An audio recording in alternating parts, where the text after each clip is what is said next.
Salamat sa pagbabalik sa Miss Layla Stories. Ang ating kwento ngayon ay mula kay Rika. Ngunit bago tayo magumpisa, huwag sanang kalimutan na pindutin ang subscribe at like sa video. Salamat. Dear Miss Layla, itago niyo na lamang ako sa pangalang Rika, 28 taong gulang, may asawa at isang anak. Isa ako sa mga silent listeners mo, Miss Layla, at hindi ko lubos akalain na magsusulat ako rito upang ibahagi ang aking kwento. Hanggang ngayon, nakakaramdam pa rin ako ng guilt tuwing naalala ko ang pagkakasala ko sa aking asawa. Lumaki ako sa isang probinsya kasama ang aking 3 kapatid, 3 babae at 1 lalaki. Magsasaka ang aming mga magulang, ngunit hindi sapat ang kita nila upang pag-aralin kaming magkakapatid ng sabay-sabay. Dahil dito, napilitan akong maging working student upang maipagpatuloy ang aking pag-aaral. Sa araw, pumapasok ako sa klase at sa gabi naman, nagtatrabaho ako bilang isang service crew sa isang fast food chain. Hindi naging madali ang buhay ko noon. May mga araw na halos hindi ako natutulog sa dami ng requirements sa eskwela at sa dami ng trabaho sa pinapasukan ko. Minsan, natutulog na lang ako sa isang sulok ng pantry habang break time dahil sa sobrang pagod. Hindi lang iyon, Miss Layla. Minsan, nagugutom ako sa klase dahil mas inuuna ko pang ipunin ang kaunting pera para sa tuition kaysa bumili ng pagkain. May pagkakataon pang wala akong pamasahe, kaya naglalakad na lang ako ng ilang kilometro pa uwi. Bukod sa hirap ng buhay, hindi rin madali ang sitwasyon sa bahay. Madalas, nag-aaway ang mga magulang ko dahil sa pera. May mga gabing napapaiyak na lang ako habang iniisip kung paano ko matatapos ang pag-aaral ko. Ngunit hindi ako sumuko. Alam kong ito lang ang paraan upang makaahon kami sa hirap. Kaya nagtiis ako at nagsumika. Sa awa ng Diyos, nakatapos ako ng college. Kahit paunti-unti kong binayaran ang tuition fee sa tulong ng mga pinagtrabahuhan ko. Pagkatapos ng graduation, agad akong naghanap ng trabaho. Ang unang trabaho ko ay bilang cashier sa isang supermarket sa bayan namin. Kahit maliit lang ang sahod, masaya na rin ako dahil hindi ko na kailangang umasa sa magulang ko. Makalipas ang ilang buwan, may isang kakilala ang nag-refer sa akin para magtrabaho sa municipal office ng bayan namin. Sinubukan kong mag-apply at sa awa ng Diyos, natanggap ako. Doon na nag-umpisa ang mas maayos na buhay ko. Sa wakas, hindi ko na kailangang magtipid ng sobra at unti-unti akong nakatulong sa pamilya ko. Doon ko rin nakilala si Ben. Isa siyang engineer na madalas magpunta sa munisipyo dahil sa mga proyekto niya. Hindi ko agad siya napansin, pero siya raw, noon pa lang, may gusto na sa akin. Matagal siyang nanligaw sa akin. Halos 1 taon din siyang hindi tumigil sa pagpaparamdam. Minsan, inihatid niya ako pauwi dahil umulan. Minsan naman, binibigyan niya ako ng tinapay tuwing lunch break dahil alam niyang madalas akong nagtitipid sa pagkain. Nakita ko ang sincerity niya at kalaunan, nahulog na rin ako sa kanya. Matapos ang 1 taon na pagiging magkasintahan, nagpakasal kami. Mabait si Ben at ang isa sa pinakanagustuhan ko sa kanya ay ang pagiging maalaga sa pamilya ko. Hindi siya naging hadlang sa pagtulong ko sa mga magulang at kapatid ko. Sa panahong iyon, inaayos na niya ang mga dokumento niya papuntang Canada, kung saan naroon ang kanyang mga magulang at mga kapatid. Ang plano namin, mauna siyang pumunta roon, magtrabaho, at kapag naging maayos na ang lahat, susunod ako. Masakit man ang magkalayo, pero naniwala akong para sa magandang kinabukasan namin ito. Matapos umalis ni Ben patungong Canada, nagpatuloy ang buhay ko dito sa Pilipinas. At sa panahong iyon, Miss Layla, ipinagbubuntis ko na ang panganay namin. Mahirap sa part ko, kasi nagbubuntis ako na wala siya sa tabi ko. Ngunit ganun talaga para sa pangarap. Hindi madali ang long-distance relationship, pero dahil sa tiwala at pagmamahal namin sa isa't isa, pilit naming ginawang matatag ang relasyon namin. Araw-araw, nag-uusap kami sa video call kahit saglit lang. Minsan, halos wala na akong tulog dahil sa time difference, pero hindi ako nagrereklamo. Masaya na ako kahit sandali ko lang siya makausap at makita ang ngiti niya sa screen. Si Ben naman, todo kayod sa trabaho. Pinadala niya ako ng pera buwan-buwan para makatulong sa gastusin at para makapag-ipon kami para sa hinaharap. Kahit malayo siya, hindi ko naramdaman na napabayaan niya ako. Ngunit hindi may iwasan ang lungkot at pangungulila. Tuwing may piyesta sa bayan, naiisip ko sana kasama ko siya, gaya ng dati. Tuwing may bagong pelikula, namimiss kong kasama siyang manood sa sinihan habang nakahawak ang kamay ko. Tuwing gabi, nalulungkot ako habang yakap ang unan ko. Iniisip kung gaano katagal bago ko siya muling mayaka. Madalas akong nag-iisip ng plano para sa hinaharap. Dumaan ang panahon, isinilang ko na ang aming munting anghel, ang bunga ng pagmamahalan namin ni Ben. Napuno ng saya at ligaya ang aming puso sa unang pagdinig ng kanyang iyak. Isang hindi matatawarang pakiramdam ang maging isang ina. Sa kabila ng pagod at puya, Bawat ngiti at bawat munting yakap ng aming anak ay parang gamot sa lahat ng pagod at pangungulila namin ni Ben sa isa't isa. Si Ben, kahit malayo, ay palaging nasa tabi namin sa abot ng kanyang makakaya. Sa bawat video call, kitang-kita ko ang kislap sa kanyang mga mata sa tuwing makikita niya ang aming anak. Lagi niyang sinasabi, "Mahal, konting tiis na lang. Balang araw, magkakasama na rin tayong tatlo." Kahit mahirap, pinanghahawakan namin ang pangakong iyon. Lumipas ang mga buwan at lumaki ang aming anak. Mula sa kanyang unang ngiti, unang paggapang, hanggang sa kanyang unang pagsambit ng papa. Lahat ng iyon ay ibinahagi namin kay Ben sa pamamagitan ng mga tawag at video recording. Napakasakit para sa kanya na hindi niya personal na nasaksihan ang bawat milestone ng aming anak. Ngunit hindi siya tumigil sa pagsisikap. Lalo siyang nagpursige sa trabaho upang mas mabilis niyang makuha ang kanyang Canadian citizenship at masimulan ang proseso ng pagkuha sa amin. Dumating ang pinakahihintay naming araw. Naging ganap ng Canadian citizen si Ben.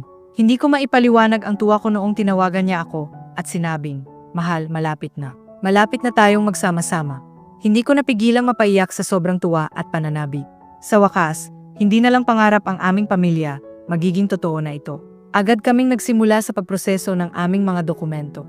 Araw-araw, abala ako sa pag-asikaso ng mga papeles, mula sa birth certificate ng aming anak, marriage certificate namin ni Ben, hanggang sa mga kinakailangang dokumento para sa visa at permanent residency application. Kahit mahirap at matrabaho, hindi ko ito alintana dahil alam kong ito ang susi upang makapiling namin si Ben sa Canada. Sa kabila ng lahat, dumaan din kami sa maraming pagsubok.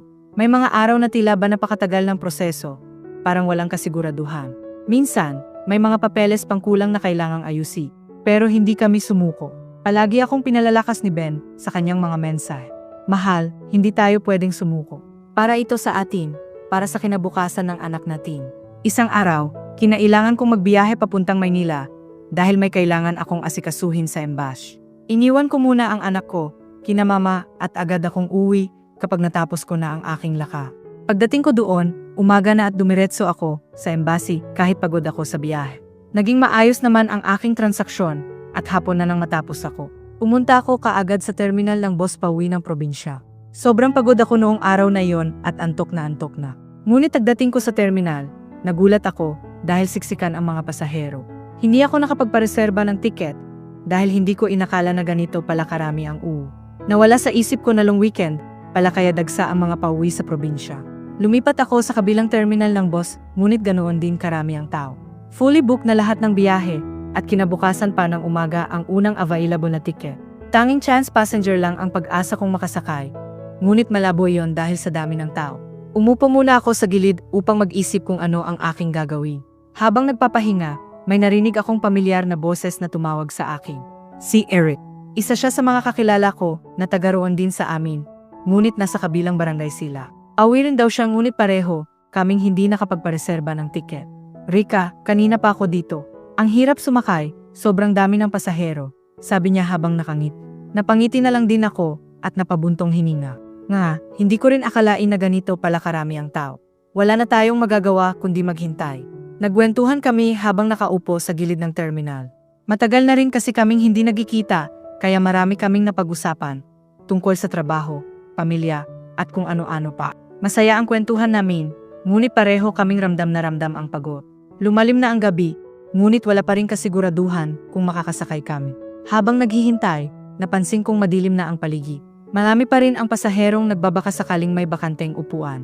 Nagsisimula na akong mainip at mangamba. "Rika, mukhang hanggang umaga pa tayo dito," ani Eric habang nililibot ang tingin sa paligid. Tumango ako. Mukhang ganun nga. Hindi ko alam kung paano ito. Pagod na ako. Napansin ni Eric ang pagod sa mukha ko, kaya pasimple siyang nag-alok. "Baka gusto mong maghanap tayo na matutuluyan muna. Kahit pansamantala lang, para makapagpahinga ka." Nag-alinlangan ako sa kanyang sinabi. "Pero paano kung may makakita sa atin? Ayokong may ibang mag-isip ng kung ano-ano." "Rika, wala namang masama. Sobrang pagod ka na at hindi tayo makakasakay ngayong gabi. Ayaw kitang mahirapan ng ganito. Maghanap lang tayo ng isang disenteng lugar para makapagpahinga. Bukas ng umaga, sakto na makakasakay na tayo pauwi." Dahil sa sobrang pagod at antok, napapayag na rin ako kahit may kaunting pangamba. Naglakad kami palabas ng terminal at humanap ng matutuluyan. Hindi ko inakala na sa isang hotel pala ako dadalhin ni Eric at nakaramdam ako ng panginginig ng katawan nang papasok kami sa lobby. Nang pumasok kami sa loob ng kwarto, agad akong nakaramdam ng pag-aalinlangan. Iniisip ko na baka may ibang nakakita sa amin na pumasok dito at makarating pa sa asawa ko. Tahimik lang ako at hindi makatingin ng diretso kay A. Rika, relax ka lang. Wala namang masamang mangyayari. Magpahinga ka na muna, sabi niya habang inaalok akong maupo sa kama. Ramdam ko ang bigat ng aking katawan, lalo na pawis ako dahil sa maghapong paglalakad at paghihinta. Pakiramdam ko, gusto ko munang maligo para maging presko ang pakiramdam ko. Maliligo lang muna ako, Eric, mahina kong sabi. Tumango siya. Sige, Rika, para marelax ka rin. Sagot niya at kasabay nun ng pag-order niya ng pagkain. Pumasok ako sa banyo at hinayaan ang tubig na dumaloy sa aking katawan. Habang naliligo, hindi ko maiwasang isipin ang sitwasyon namin ni Eric. Wala naman talagang masama, pero parang may kung anong kaba akong nararamdaman. Paglabas ko ng banyo, tahimik lang si Eric habang nakaupo sa gilid ng kama. Ramdam ko ang tensyon sa pagitan namin. Maya-maya pa, dumating na ang pagkain. Ngunit napansin ko na may kasama itong alak na inihatid ng room boy. Sinabi ni Eric na kumain muna kami. Dahil sa gutom na nararamdaman ko noong oras na iyon, agad kaming nagsimulang kumain. Sa totoo lang, naiilang ako na may kasamang ibang lalaki sa isang kwarto na hindi aki. Habang kami ay kumakain, inalok niya ako kung gusto kong uminom. Ngunit sinabi ko sa kanya na hindi ako umiinom. Sagot naman niya, light lang naman ito. Hindi ito matapang.